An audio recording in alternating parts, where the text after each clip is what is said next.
I freaking love it.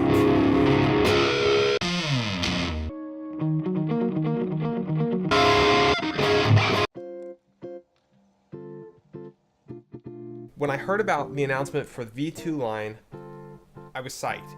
It seems to have all the specs of the Chapman Pro model, but at a much more affordable price. It's about half the cost. So I decided I'd get one and check it out, and I'm gonna let you guys know what I think about it, okay? What do I think about this guitar, okay? There are things I like about it, there are things I don't like about it. So let's get into it. We're just gonna start right at the head, okay? First things first, Chapman headstocks are really interesting because they do this inline 6 set of tuning pegs, which you've probably seen on a lot of other guitars. What's different about this guitar is that it's on the other side, so it's on the bottom, which makes them a little less accessible. Why might Chapman do this?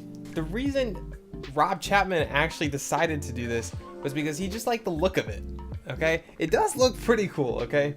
So to have all of them on one side on the bottom with the weird, unique Telecaster-y head shape, it's pretty cool. I mean, it definitely stands out. It's not like so weird that you're like thinking about those old like Dean models and all that jazz. Another practical reason that somebody might like a configuration like this is because you can see the low E string has just a little bit of a longer stretch. So that's the scale length of the E string, of the low E string, bum bum bum. It's just a little bit extended. And that can be advantageous if you are one of those people that likes the low tuning. With the longer scale length, you can pull the E string to a little bit of a higher tension, which helps a lot if you have a thicker string. So as you get into those low tunings and you want to switch out to like maybe instead of the normal 10s, you want to switch to 11 gauge strings or even 12 or 13 gauge strings, then maybe something like this is going to make sense. This is something you see on a lot of baritone guitars. This is something you see on a lot of extended scale length guitars. That extended range, I think, is something that should be implemented on a lot more guitars. I think it's more of a modern guitar trend, at least in the last 10 or so years. And I think that's a huge advantage to having this type of reversed headstock, which not only looks cool, but adds a little bit of functionality to it. So the second thing I really like about the head of the guitar, that's right, we're still not onto the body. They have these really cool string trees. So string trees serve the purpose of pulling those strings down and giving a sharper angle. Instead of coming off of the nut here and then just gently going towards these, up towards the top, these string trees ensure that the guitar strings are bent straight down. And the reason you want that is because you're going to get less of the vibration that exists in the top of the strings traveling all the way down the guitar neck and influencing your sound. So let me turn up the guitar a little bit. Listen to this. Not a pleasant sound.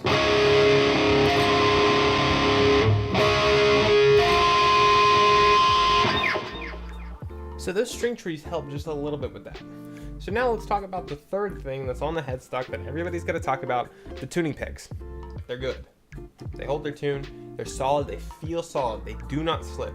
This guitar holds tune really, really well. The one minor nitpicky thing that I have about these is that they just feel like they're a little hard to turn, okay? That's all they just feel like they're a little bit hard to turn. It's not a big deal, okay? Don't feel like it's a big deal, Rob. Look, I like them, okay? It's just, I prefer to come and have, you know, the Rolls Royce experience. When I come up to tune my tuning pegs, I want it to feel like I'm pushing something that is much easier to push than these tuning pegs. All right. Headstock's cool. All right, this guitar, starting here, we're off to a killer start, all right? The nut is very, I don't know much about nuts, to be honest. A nut, dude. Nut. Look at how big it is. Are you satisfied? Do you have all the information you need? Rob wasn't lying. This neck is straight as an arrow. It's buttery smooth. I like the shape. Look, the way it connects straight from the headstock. Look, it feels good low. You have good accessibility to get up to the high parts. So let's come all the way right down here, and we're gonna talk about the pickups here. They're a little hot for what I normally play with, but I like them a lot. I think they sound good. The only thing that I maybe would change about them is I don't really like this side cover of like this weird like clothy thing around the humbuckers. I feel like that just looks cheap. The finish too. Look, gloss finishes are gorgeous, right? They're gorgeous when you get the light reflecting off of them and it just looks like a sunbeam blasting through your apartment. That's cool. But they get scratched up, you know, they, over time, like, your fingerprints stick to them. I wonder if I can get some fingerprints on here and then maybe, like, reflect in the light. So this part's a little weird because I feel like this is high quality hardware, but there's a little bit of inconsistency when turning the knob. It doesn't feel like it's a steady amount of resistance, I guess, as you turn it. And these two knobs definitely do not have the same amount of resistance. Maybe that's an intentional thing. The tone knob is way lighter to turn than the other one. And I know they must be two different knobs because this tone knob is a push-pull switch. So maybe they came from different manufacturers, or maybe these two are just inconsistent. I just think I would prefer if it all felt the same. The toggle switch as well just feels really gummy. It doesn't feel good, and like it like wiggles around. Some electric guitars have this characteristic of just wanting to like get out of there and scream, like it just feels like it's alive in your hands. And one thing that I found that is a good indication of an electric guitar, if it's going to perform that way, is just like listening to it without the amp. Just like listen to the, I can feel it vibrating on my hand. I mean, through the body, this thing is just incredibly resonant. It's still going. I can still feel it. I really love that in an electric guitar because for me, that shows that there's no issue with the nut, there's no issue with the bridge that's holding it back. It makes it feel like the guitar is just ready to like sprint at 200 miles an hour, like turn on a tank of nitrous and like just crank it up, and it's like...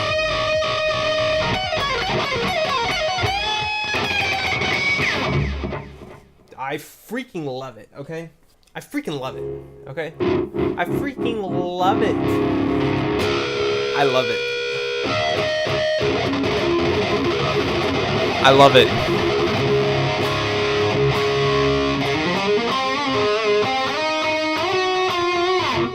Anyway, who wants to sit here and listen to somebody talk about a guitar when what you really want is to hear somebody play a guitar loudly?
Come on